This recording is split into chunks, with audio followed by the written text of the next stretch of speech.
D'autres facteurs participent-ils à expliquer un coût si onéreux? Des unités de vie sécurisées, avec un personnel nombreux et formé, rendent ces structures onéreuses. D'autant que les structures adaptées Alzheimer coûtent cher. Ce sont des véritables unités de vie, construites au sein des EHPAD, afin de pouvoir accueillir en toute sécurité une vingtaine de patients. Elles nécessitent un personnel formé sur les approches thérapeutiques du patient désorienté.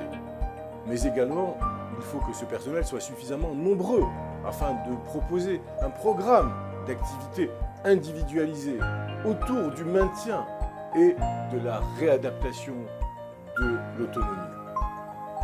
Le ratio y est généralement d'un aide-soignant pour 2 malades. L'agencement, bien sûr, et l'équipement des chambres sont également adaptés afin d'éviter les chutes qui peuvent s'avérer souvent fatales. Ainsi, par exemple, les lits Alzheimer sont abaissés presque à même le sol. Des matelas sont parfois disposés tout autour du lit pour amortir le glissage.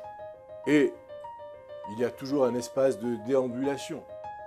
On trouve également un jardin adapté à des ateliers thérapeutiques, ainsi qu'un espace Snozelen pour la stimulation multisensorielle, ce que j'ai évoqué plus haut. La structure en tant que telle est d'une grande importance et des études sérieuses ont prouvé qu'elle pouvait aider ou perturber la personne malade. Or, tout cela a bien évidemment un coût, entre 50 à 150 € par jour, selon le standing et la région. Le recours à des aides telles que l'APA, l'allocation logement, ou l'aide sociale, s'avère souvent, bien souvent, nécessaire.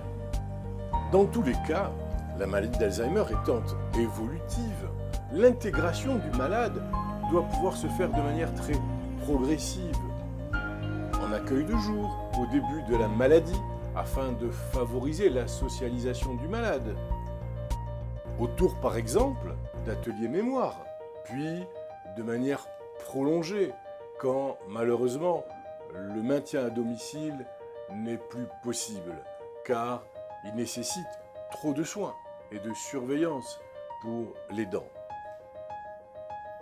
Au stade terminal, une surveillance constante s'impose, afin de veiller à son hygiène, à son sommeil, à son alimentation et à son bien-être.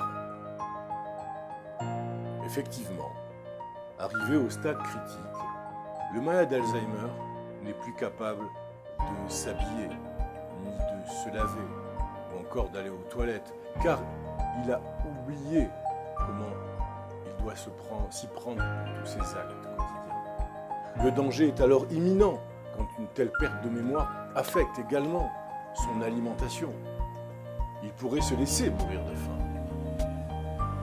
Parce que cette maladie neurodégénérative reste, hélas, évolutive, le patient se retrouve peu à peu dépendant, parfois totalement, de son entourage, le plus souvent, bien impuissant et totalement perdu.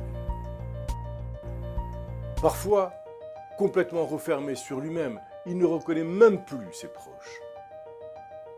L'entrée en établissement doit être abordée dans les meilleures conditions d'intégration possible pour tout un chacun.